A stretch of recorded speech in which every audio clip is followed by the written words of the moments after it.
Šiaulių valstybinės kolegijos sveikatos priežiūros fakultetas šiemet mini garbingą 80 metų jubiliejų. Tai ilgametės tradicijas, profesionalumą ir nuolatinį augimą simbolizuojanti sukaktis. Per 80 mečius fakultetas parengė daugybę sveikatos priežiūros specialistų, sėkmingai dirbančių tiek Lietuvoje, tiek užsienyje. Šiandien Šiaulių valstybinės kolegijos sveikatos priežiūros fakultete vyko 11-oji tarptautinė studentų mokslinė praktinė konferencija Studentas mokslas sveikata. Šiaulių valstybinė kolegija sveikatos priežiūros fakultete iš tiesų vykdome programas, kurios yra sveikatos mokslo ir socialinių mokslo kryptise. Iš ties džiaugiamės, kad čia fakultete yra labai populiarios studijų programos, tokios kaip bendroji praktikos slauga, kineziterapija, kosmetologija, socialinis darbas ir odontologinė priežiūra. Džiaugiamės, kad šiandienos vykstanti konferencija Studentas mokslas sveikata 2026 iš ties grindžia šių mokslų, sveikatos mokslo ir socialinių mokslo aktualumą. Daugiau negu 90 pranešimų skaitomi šią tematiką parodo, kiek yra svarbus sveikatos ir socialiniai mokslai, jų specialistų parengimas. Šiandien fakultetas išlieka modernus ir orientuotas į ateities poreikius. Čia vykdomos darbo rinkoje itin paklausios studijų programos. Studentai mokosi modernioje studijų bazėje. Praktiniai užsiėmimai vyksta šiuolaikiškai įrengtose laboratorijose, simuliaciniuose kabinetuose ir specializuotose auditorijose. Viena populiariausių programų – bendrosios praktikos slauga. Bendrosios praktikos slauga turi labai gilias ir stiprias tradicijas, nes fakulteto ištakos siekia nuo 1946 metų, kuomet pradžioje buvo įsteigta medicinos seserų mokykla, kada pasibaigus Antram pasauliniam karui labai sveikatos priežiūros sistemoje trūko medicinos seserų. Ir šios ištakos atvedė mumis iki šių dienų sveikatos priežiūros fakulteto, kada mes galime drąsiai sakyti, kad Šiaulių valstybinė kolegija sveikatos priežiūros fakultetas leidžia užpildyti darbo rinką sveikatos priežiūros specialistais ir socialiniais darbuotojais. Šiuolaikinės aukštojo mokslo studijos sveikatos priežiūros fakultete orientuotos į studento profesinį augimą, tarptautiškumą ir pasirengimą šiuolaikiniai darbo rinkai. Fakultetas siekia sudaryti kuo geresnės sąlygas jauniesiems specialistams įgyti kokybišką išsilavinimą ir užtikrintai pradėti profesinį kelią. Šiandienos studentai yra mokomi ne tik tais teorinių dalykų, bet iš tiesų labai stipriai orientuojamas į praktinių studentų paruošimą. Turime stiprias įrengtas simuliacinės laboratorijas, kuomet studentai prieš išeidami į praktinį lauką mokosi praktinių įgūdžių čia mūsų laboratorijose, simuliacinėse laboratorijose.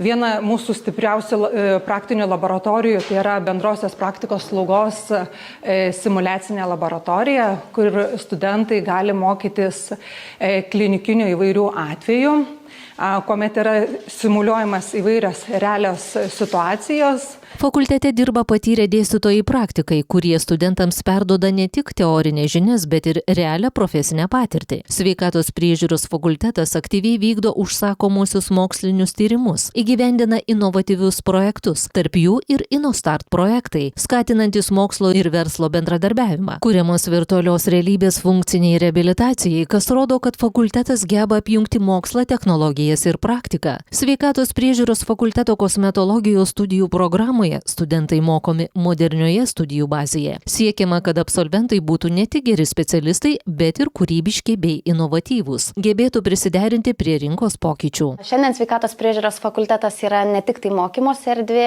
tai yra nauja, moderni, inovatyvi erdvė, paremta mokslų praktika ir technologijomis. Šitas pokytis yra labai svarbus. Kolegijai dirbu 15 metų ir mačiau transformaciją fakulteto nuo tradicinio mokymo modelio iki šiuolaikiškos studijų bazės, kurioje grindžiamas mokslas, praktika ir realūs tyrimai.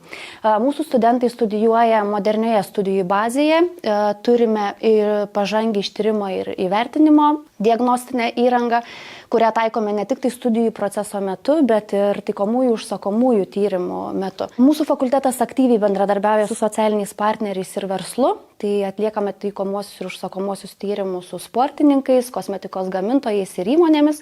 Tai leidžia studentam matyti realias situacijas, o dėstytojams prisidėti prie inovatyvių sprendimo kūrimo. Svarbiausia yra ne tai, kad studentai turi galimybę čia mokytis, bet jie turi galimybę augti modernioje, palaikančioje ir į ateitį orientuojančioje aplinkoje. Fakultetas turi stiprias ištakas ir ruošiant kineziterapeutų specialistus, kurie taip pat yra labai populiarūs darbo rinkoje. Taip pat džiaugiamasi, kad gausaus studentų būrio sulaukia ir socialinis darbas, kadangi senstanti visuomenė padiktuoja ir kitų socialinių paslaugų poreikį. Turime irgi stiprią laboratoriją, funkcinę klinikinę laboratoriją kineziterapijoje, kuri leidžia ir apskritai mūsų visos laboratorijos, kuriuose mokosi studentai praktinių įgūdžių, yra skirtos ne tik studentui mokytis praktiškai, bet ir įgyveninti įvairius mokslinius tyrimus.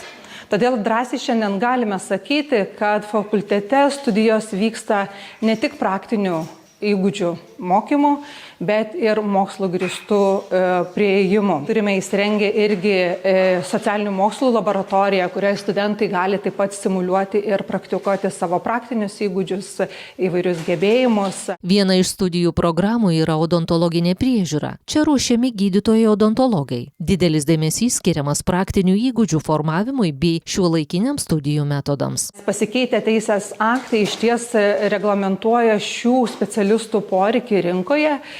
Ir būtent džiaugiamės, kad šitą poreikį galime užpildyti mes sveikatos priežiūros fakultete, būtent ruošiant šios specialistus. Ir džiaugiamės vėlgi, kad ruošdami gydytojo odontologo padėjėjus, mes galime vėlgi juos ruošti praktiškai savo laboratorijose. Džiaugiamės išties, kad fakultete dirba mokslininkai, kurie prisideda prie fakulteto mokslinių tyrimų plėtotės, prie inovacijų. Taip pat džiaugiamės, kad fakultete dirba ir dėstytojai praktikai, išties, kurie atneša savo praktinį žinojimą, kurie atneša savo praktinius įgūdžius ir to pasekoje mes galime išleisti į darbo rinką aukštos kvalifikacijos specialistus. Tuo metu būsimi studentai jau gali planuoti savo ateitį. Iki gegužės 27 dienos vyksta išankstinis priėmimas į Šiaulių valstybinėje kolegijoje vykdomas studijų programas. Stojantieji kviečiami pasinaudoti specialiais pasiūlymais ir atrasti studijų galimybės arčiau namų.